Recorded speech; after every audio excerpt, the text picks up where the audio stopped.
my watch sort of had 3 missed calls from my sister. I think my dad's died, my mum's at the hospital. There's lots of traits between football managers and psychopaths. Thanks, gorgeous.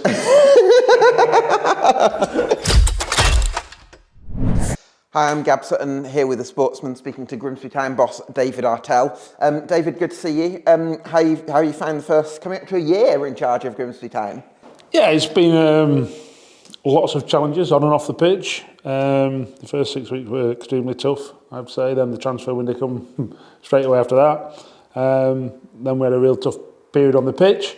Then I thought we stabilised, and I think we're now heading in the right direction. How quickly we are, well, then that's open to discussion. But I think everyone would agree we're heading in the right direction. I think so.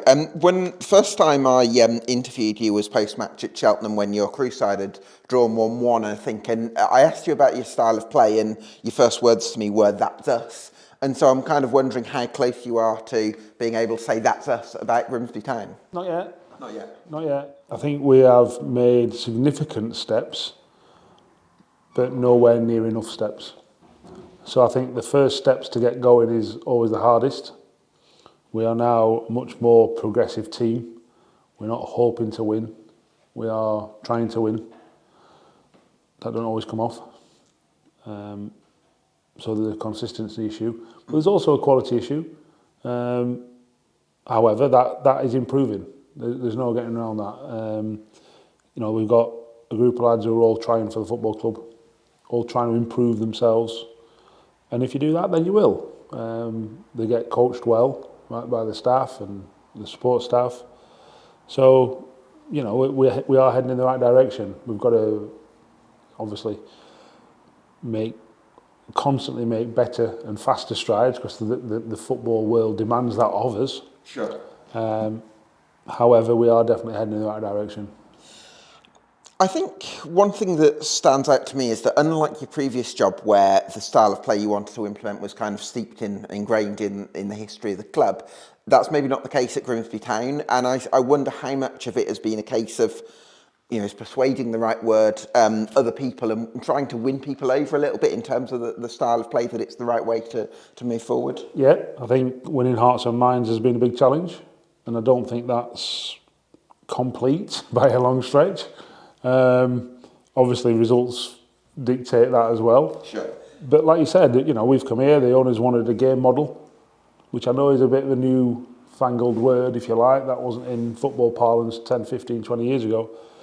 But they wanted a distinct style that the football club could build on, whether, I'm here or not. And that will remain, so this isn't my way, this is now the Grimsby way.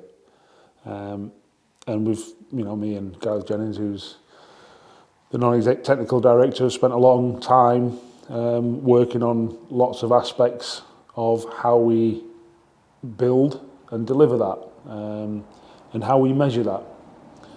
We're not quite there yet. It may sound bonkers to some fans that have been in the job nearly a year, and we've not actually fully defined that. But that's where we're at, because that's how long these things take. Brighton were in the 4th division, and Brentford were in the 4th division when they first started their journey, and we know where they are now. And obviously, they're two highly successful stories. I wanted to ask you about when you lost 5-1 at home to Doncaster. You actually played really well in the first half of that game, and then Doncaster were very clinical that day, but a few people a bit apprehensive at that time. And I just wonder how important was the post-match conversations to sort of troubleshooting some of the challenges that you'd had, and maybe building a few more bridges between yourselves and the playing staff. Yeah, I don't think the bridges between the playing staff and myself or the coaches was a problem. I don't. I think, I'd only been in the job, I think 2 months, two and a half months, something like that. One of the staff, we had a meeting the day after, the staff, the players, get it all out in the open. Nothing, there was no shouting, there was no, come on, lads, where are we at? What are we going to achieve? That kind of message, them kind of questions. And it was very honest and forthright from staff, and not just myself, all the staff and all the players. And then the staff had a meeting on the Sunday. Then I had a meeting with the owners on the Monday with some consultants who were working for the club at the time. And, between us all, there was clarity in the sense that it's all right, we've just got walloped at home, but we actually played really well for 45 minutes of it. I think they had 4 shots and scored 5 goals. and because it's a local derby, because it's at home, it's suddenly, worse than what it is.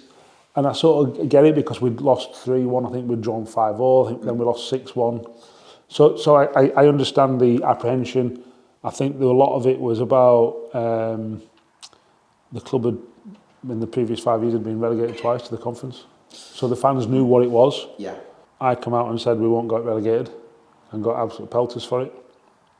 But I knew that we had enough in the changing room and being a manager in League Two to know that see a good team that was just struggling a little bit or a poor team, and we were the former, not the latter. How important has have Jason Stockwood and Andrew Pettit and Polly Bancroft, I suppose, as well, to been to creating that sort of culture throughout a football club? Because it all trickles down, doesn't it?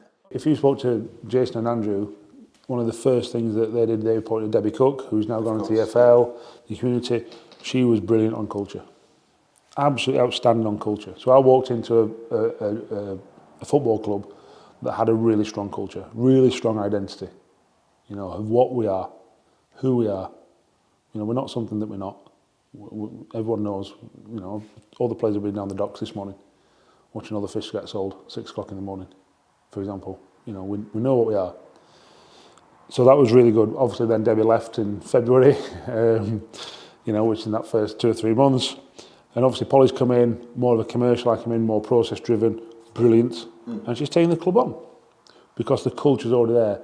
And the culture didn't start and stop at Debbie, it came literally from the owners. David, I wanted to ask you about Evan Curry, who you mentioned earlier, because he's somebody who I know Grimsby Town fans were speaking about when he first came into the team as being a super exciting talent. I think he had a few years where his trajectory maybe wasn't as linear as he might have liked, which is part of the course. But you seem to be having the best season of his career so far under your guidance. Yeah, I can remember when I first come to the club. Like I say, at some point in December, I phoned his agent. I said, look, I want him to go out on loan. It's important. He hasn't played games for 2.5 years. I said, that can't happen. He's got to play games next season. He's got 2 years left. He's still got a year and a half left now. And it's like, he's got to play games. We're not looking to get rid of him. He's got to go and play games. Like I say, went to Spennymoor, played 2 or 3 games and then got really ill. But one in them 2 or 3 games, he showed he'd got more than enough. And then he come back and he trained and, I said to him right in the summer, look, I expect you to be in the team. When you come back, I expect you to be in the team. Now don't get me wrong, there's a few injuries that might have helped in that situation with Ev, but he has took his chance. Why? Because he had a really good pre-season, he stayed fit, he wants to get better, he's got the bit between his teeth. Again, is he the finished article? No, he's got to improve the final third work. Without a shadow of a doubt, he hasn't scored or created enough goals. It's a big area of improvement for him. But then that was also the case with Kieran Green, who's 28. Yeah. And he's been scoring goals and creating goals. How's Evan getting on in terms of collecting the ball off the defence? Because I can see that he's a very sound technician and he's got a good physical profile as well. Sometimes I feel like when the ball's with the defence, from what I've seen of Evan, he could do with maybe being a little bit braver sometimes. Or would you say that's maybe the role of one of the other midfielders? I think that is a fair analysis. I don't think that's too unfair. But then at the same time, you've got to remember, I think he's played 50 games max. Sure. And he's been asked to do things that he might not have been asked to do before. He had a decent upbringing, West Ham, etc. But then you can lose your way, and men's football first team football is different to academy football. It is, and you've got to remember again. And I'm using the comparison of Kieran Green because Green is at 28. Yeah. It's took him a while to find and understand what he's good at and understand how he can be effective. And Ev's in a similar boat. They're working extremely hard, they're doing lots of good things, but there's lots of areas for improvement. And if they get them into their improvement, which we're trying to do with them, then they'll be even better than what they already are. You mentioned Kieran Green there. He's had a new contract, and probably not something that I would necessarily have been expecting maybe 6 months ago, but I've been so impressed with the way Kieran Green has really committed to this style of play, even if it's not something he's necessarily used to. And I guess the drive and dynamism that he's brought to your side alongside maybe some of the more technical players. If you've ever spoke to Greenie, you know that he is a brilliant bloke. First and foremost, he epitomises the football club better than most. You know, he'd do anything for you, he'd run through a brick wall for you, wants to get better, constantly trying to get better, and he's been getting better. David, you're possibly one of the most radically honest managers that I've come across, and I'm wondering... Thanks, gorgeous.